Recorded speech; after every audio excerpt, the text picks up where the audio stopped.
Adubo fizang na kanjilama thamoini utlaroy na famdaigi nungsibase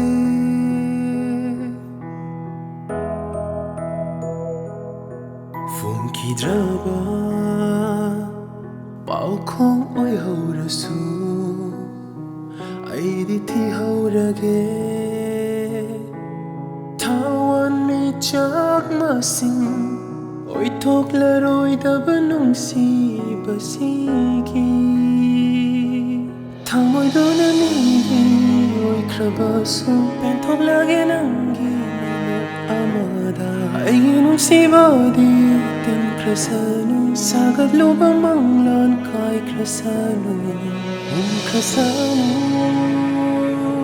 malanggi shahunda Krasanu malanggi shahunda